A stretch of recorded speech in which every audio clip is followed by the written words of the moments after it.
Berita terpopuler di cnbcindonesia.com pada hari ini yaitu Presiden Joko Widodo yang mengisyaratkan untuk menggratiskan pajak mobil baru lewat penerbitan aturan diskon pajak penjualan atas barang mewah atau PPNBM untuk mobil sampai 2.500 cc. Menteri Keuangan Sri Mulyani mengatakan diskon pajak akan diberikan pada mobil yang produksinya memiliki tingkat kandungan dalam negeri atau TKDN mencapai 70%. Artinya mobil yang berkapasitas di bawah 2.500 cc tetapi TKDN di bawah 70%, maka tidak akan mendapatkan diskon pajak. Adapun hingga saat ini pemerintah tengah mengkaji perluasan aturan diskon PPNBM untuk pembelian mobil baru sampai 2.500 cc. Hal ini dipertimbangkan seiring dengan banyaknya permintaan mobil di atas 1.500 cc.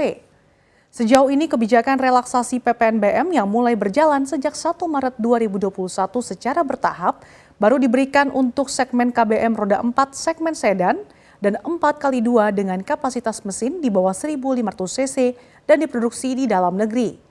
Kendaraan itu pun harus memenuhi persyaratan pembelian lokal yang meliputi pemenuhan jumlah penggunaan komponen dari hasil produksi dalam negeri, yang kemudian dimanfaatkan dalam kegiatan produksi kendaraan bermotor paling sedikit 70%.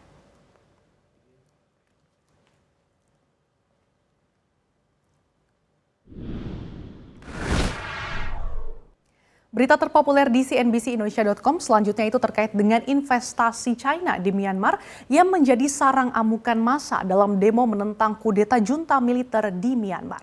Seakan memihak pada junta militer, pada Minggu 14 Maret lalu, 4 pabrik China dibakar massa anti kudeta di kawasan industri Langtai di Yangon. Aksi pembakaran itu menewaskan hingga 39 orang. Pemerintah China pun memberikan peringatan keras soal kejadian pembakaran pabrik yang didanainya itu, di mana negeri pagoda emas itu, dan juga meminta pihak berwenang dengan tegas menyelidiki kejadian itu.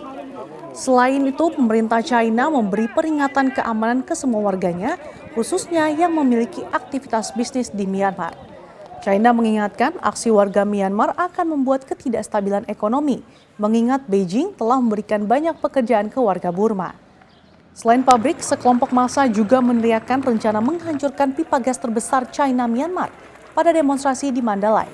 Upaya itu muncul seiring bocornya dokumen pemerintah Myanmar pada 24 Februari 2021 lalu. Mandalay sendiri merupakan titik jalur pipa di Myanmar yang terhubung dari Samudra Hindia ke China yang dibangun sejak 2013.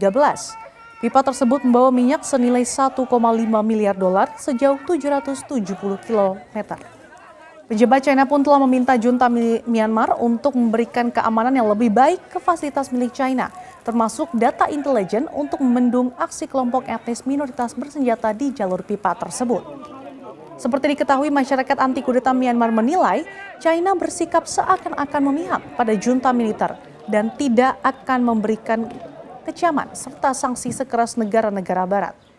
Bahkan warga Myanmar juga meminta untuk seluruh bisnis yang diadakan oleh pihak-pihak asal China keluar dari negeri Seribu Pagoda itu.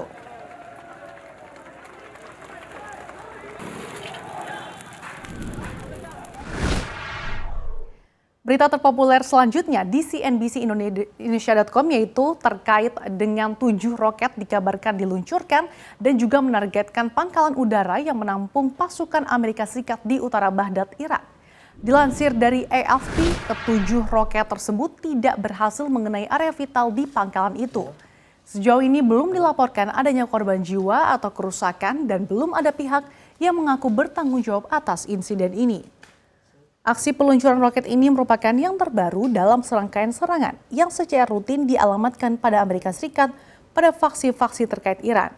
Tercatat ada beberapa serangan seperti itu dalam beberapa pekan terakhir yang menargetkan lokasi di mana pasukan Amerika Serikat beroperasi. Pada 3 Maret lalu, seorang subkontraktor Amerika Serikat tewas dalam serangan serupa terhadap pangkalan udara lain Ain al-Asad di Gurun Barat Irak. Kejadian itu terjadi beberapa hari setelah negeri Paman Sam membom sebuah depot pembatasan di negara tangga Suriah yang diyakini Pentagon digunakan milisi pro-Iran. Presiden Amerika Serikat Joe Biden mengecam aksi Iran itu sebagai peringatan bagi Iran, bahkan menyatakan siap berhadapan dengan siapapun termasuk pihak Teheran untuk melindungi kepentingan Amerika Serikat di wilayah itu. Pejabat keamanan Amerika Serikat dan Irak mengatakan bahwa mereka yakin faksi-faksi kecil ini adalah kelompok garis keras depan dan mewakili faksi pro-Iran terkemuka, termasuk Kataib Hezbollah dan Asaib al-Haq. Kelompok tersebut diketahui sangat menentang koalisi pimpinan Amerika Serikat yang ditempatkan di Irak sejak 2014. Amerika Serikat sebelumnya menempatkan pasukan untuk membantu lokal memukul balik kelompok ISIS.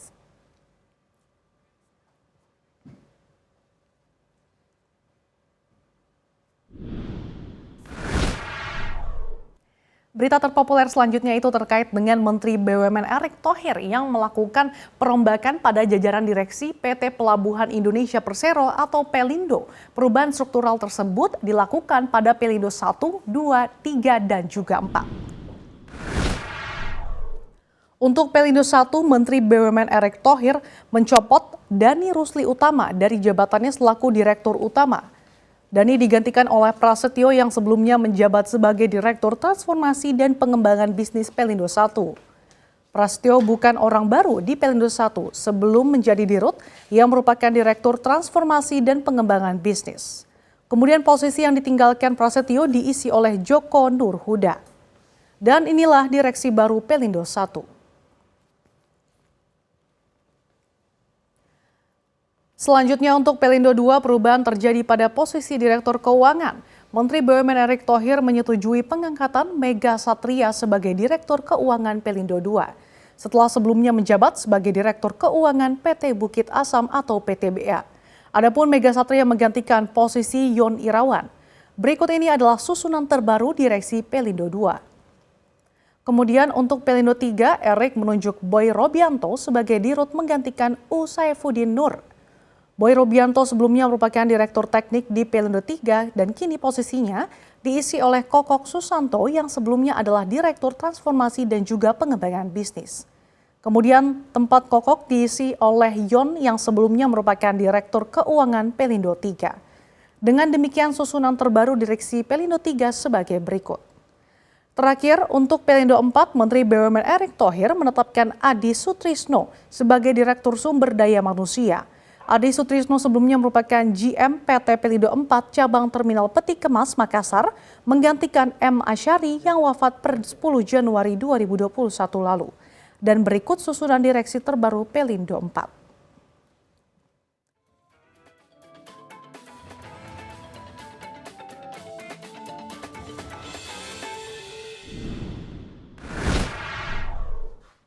Dan itulah sejumlah berita terpopuler di cnbcindonesia.com pada hari ini.